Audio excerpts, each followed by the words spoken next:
I stared at my banking app, baffled. "Where's my money?" I muttered, scrolling again through the transactions, my chest tightening with each swipe. There was no mistake, my account was nearly drained. Over $110,000 gone. That was every penny I'd earned working summers since high school. Edward, my stepfather, sat across from me at the kitchen table, thumbing lazily through the mail. He didn't even glance my way. "Relax, Clarice, it's not gone," he said casually. "I moved it into a better account for you, higher interest and all." I blinked, stunned. "You moved it without even asking me?" Now, he looked up, that same condescending look he always wore. "You'll thank me later. It's making more money for you this way." Something about his tone made my skin crawl. "What account?" I pressed, my voice rising. "Show me."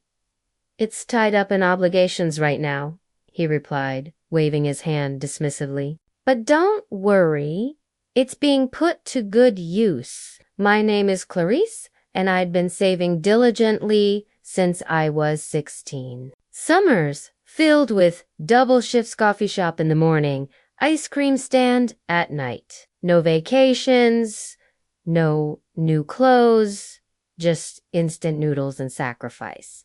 That money was meant for my freedom. Whether tuition, a first apartment, or maybe even Europe someday, it was mine. Every cent earned, every dream built around it. Edward and my mom, Margaret, never really supported my efforts. They'd laugh off my planning, saying things like, "You're young, you'll figure it out," but I never imagined they'd outright steal from me that. The full truth came to light that evening. After confronting Edward for hours, I turned to Margaret in the living room. "Where's my money, Mom?"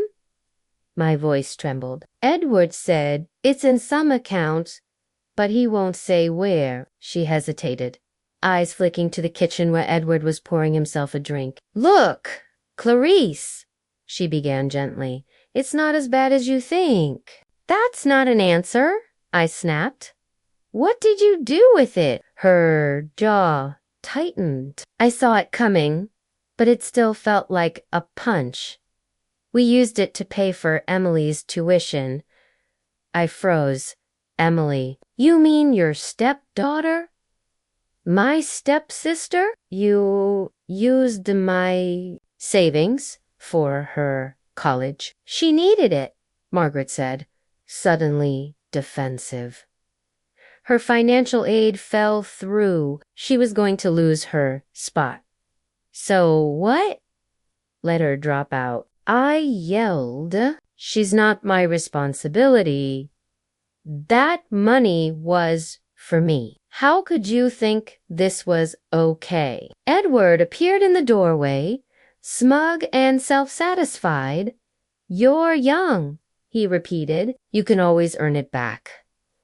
Emily didn't have that kind of time. Their words buzzed in my head, like 1,000 bees stinging all at once. My blisters, my sleepless nights, my skipped joys, all. For what? For them to hand it over to someone who never worked a day in her life. "I want it back," I said, each syllable icy.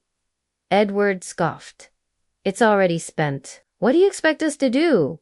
Conjure it out of thin air? I don't care how you fix it. Just do it." Margaret rubbed her temples like I was the unreasonable one. "Clarice, please. We're family. Sometimes we make sacrifices." "I made sacrifices," I snapped. "Emily didn't give up anything. You stole from me and handed it to her like it was yours." That night, I barely slept. I lay awake, fury building with every minute. By dawn, my resolve had crystallized. I called Danny My closest friend. I need help, I whispered, telling her everything. Clarice, that's theft, she said. You need a lawyer. So I called one. A woman Danny recommended. I explained everything. Edward's manipulative tone, Margaret's guilt. This is a clear case of unauthorized use of funds, she confirmed. We can move forward legally. Do you have account statements? Yes. I'll send them all. As I hung up, I felt a strange calm. No matter what happened next, I knew one thing for sure. I wouldn't let them get away with this.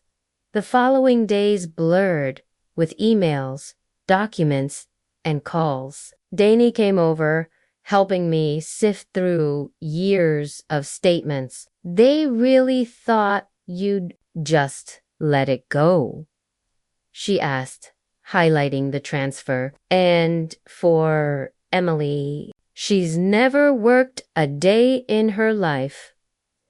I nodded tightly. Now I'm the bad guy for wanting it back. You're not, Danny assured. They're banking on guilt. But this is theft.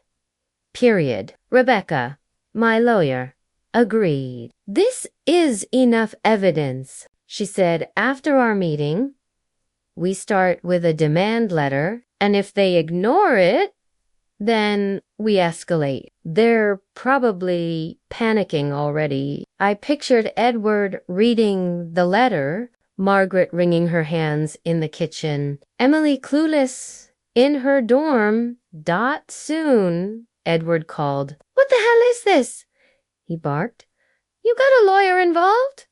Yes, I said coolly. You stole from me. This is accountability. Stole where family. It was a loan. No, it wasn't. You didn't ask. You didn't even tell me. Margaret's voice chimed in from the background. We did it for Emily. And I didn't need help.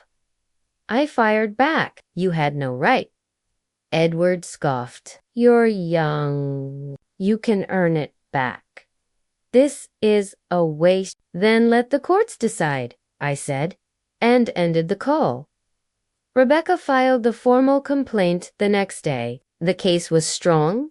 Unauthorized transfer and breach of trust. Extended family started calling. Margaret painted herself and Edward as well-meaning parents, but I refused to let them control the story. Family doesn't steal, I told my aunt. They didn't ask. They just took. Danny stuck by me. Every night we sorted through updates. You're almost there, she said. They're cracking. Margaret started texting, flipping between guilt and desperation. We didn't mean to hurt you. Can't we move on? One read. Another pleaded, Emily's education is important. Edward stayed smug. He told Rebecca the money was family property. Let him dig, Rebecca said. The courts don't like excuses for theft. Emily eventually found out and called me. Why are you making this a big deal? She asked.